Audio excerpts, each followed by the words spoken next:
Hello students, welcome to our channel. Okay, நேற்று நம்ம வீடியோவில் என்ன பார்த்தோம்? 10th மேக்ஸோட ஃபர்ஸ்ட் யூனிட், அதாவது உறவுகளும் சார்புகளும் ரிலேஷன்ஸ் அண்ட் ஃபங்க்ஷன்ஸில் வரிசை ஜோடி அப்படின்னா என்ன, கார்ட்டீசியன் பெருக்கல் அப்படின்னா என்னென்னு ஒரு ஷார்ட் ஸ்டோரியாக பார்த்தோம். அண்ட் அதோட ரூல்ஸ் பார்த்தோம் இல்லைங்களா? கார்ட்டீசியன் ப்ராடக்ட் அண்ட் ஆர்டர்டு பேர், இது ரெண்டோட ரூல்ஸ் பார்த்தோம். இதுதான் அந்த ரூல்ஸ், ஓகேங்களா? அப்போது டோட்டலாக 5 ரூல்ஸ் இருக்குது. இதை வச்சு இன்றைக்கி இந்த 5 விதிகள் வச்சு எக்ஸசைஸ் 1.1 எப்படி சால்வ் பண்ணுறதுன்னு பார்க்கலாம். ஓகே, இதுதான் எக்ஸசைஸ் 1.1. அதில் ஃபஸ்ட் கொஷின். இப்போ பார்த்தீங்க அப்படின்னா இந்த ஃபஸ்ட் ரோமனில் வந்து நமக்கு 3 சம்ஸ் இருக்குது and second sum, third sum. So இந்த எக்ஸசைஸில் இருக்க ஃபஸ்ட்டு 3 சம்ஸ் படித்தீங்க அப்படின்னா உங்களுக்கு பப்ளிக்கில் கண்டிப்பாக ஒரு 2 மார்க் கொஷின் வந்துடும். ஓகேவா? இப்போ நம்ம என்ன பண்ணணும், ஏ செட் கொடுத்துருக்காங்க, பி செட் கொடுத்துருக்காங்க. நம்ம A cross B, A cross A and B cross A கண்டுபிடிக்கணும். ஓகேங்களா? இப்போ ஃபர்ஸ்ட் வாங்க ஏ கிராஸ் பி எப்படி கண்டுபிடிக்கிறதுன்னு பார்க்கலாம். மேக்ஸ் பப்ளிக் எக்ஸாமில் எப்போவுமே வந்துட்டு ஸ்டெப்ஸ்க்கு ரொம்ப மார்க் அதிகம். நான் ஃபைனல் ஆன்சர் தப்பாக வந்தாலுமே ஸ்டெப்ஸ்க்கு மார்க் அதிகம். அதனால் நம்ம ஸ்டெப்பை ஒவ்வொன்றா எழுதணும் அப்படின்னா இன்னும் நமக்கு ஈஸியாக இருக்கும். இப்போ ஃபஸ்ட் ஏனா ஏவோட வேல்யூ கிராஸ் அந்த மல்டிப்ளிகேஷன் சிம்பிள், பினா பியோட வேல்யூ எடுத்து எழுதிக்கிறோம். இப்போது ஆர்டர்டு பேர் வச்சு கார்ட்டீசியன் ப்ராடக்ட் எப்படி ஃபார்ம் பண்ணுறதுன்னு ஃபஸ்ட் வீடியோவில் பார்த்தோமா? என்ன பண்ணணும், 2, -1, நெக்ஸ்ட்டு 2, -4. அப்போ அதே மாதிரி -2, -1, -2, -4. நெக்ஸ்ட்டு 3, 1, 3, -4. ஓகேங்களா? இப்போ இதுதான் நமக்கு வந்துட்டு ஏ கிராஸ் பி.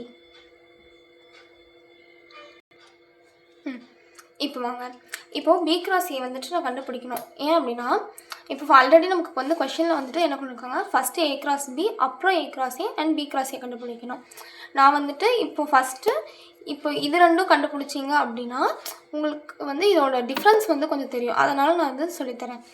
இப்போ இங்கே பாருங்கள், நம்ம வந்து ஏ கிராஸ் பி செட்டை எப்படி எழுதியிருக்கோம், ஒரு 2 மார்க் கொஷின் வருது.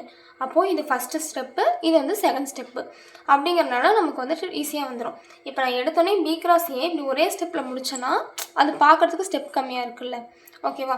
பி கிராஸ் ஏவும் அதே மாதிரி தான். இப்போ பி கிராஸ் ஏ வந்துட்டு நம்ம இந்த மாதிரி கண்டுபிடிச்சிருக்கோம். நெக்ஸ்ட் வந்துட்டு நம்ம வந்து ஏ கிராஸ் ஏ கண்டுபிடிக்கலாம். இப்போ ஏ கிராஸ் ஏ வந்து எப்படி கண்டுபிடிக்கணும், ஏ செட்டோட வேல்யூஸ் நம்ம வந்துட்டு எழுதியிருக்கோம். ஸோ இது நார்மலாக எப்பயும் போல் கார்ட்டீசியன் ப்ராடக்ட் வந்து கண்டுபிடிக்கிறது தான். அண்ட் இதில் 3 எலமெண்ட்ஸ் இருக்குது. ஸோ இதில் 3 எலமெண்ட்ஸ் இருக்குது. நம்மளோட ஃபார்முலா யூஸ் பண்ணி n ஆஃப் ஏ கிராஸ் ஏவோட வேல்யூ வந்து என்ன அப்படின்னா 9. அப்போ டோட்டலாக 9 டேர்ம்ஸ் நம்ம வந்துட்டு கண்டுபிடிச்சோம் அப்படின்னா நம்மளோட சொல்யூஷன் அதுதான். இப்போ பாருங்கள், நமக்கு வந்துட்டு 9 எலமெண்ட்ஸ் வந்துருச்சு.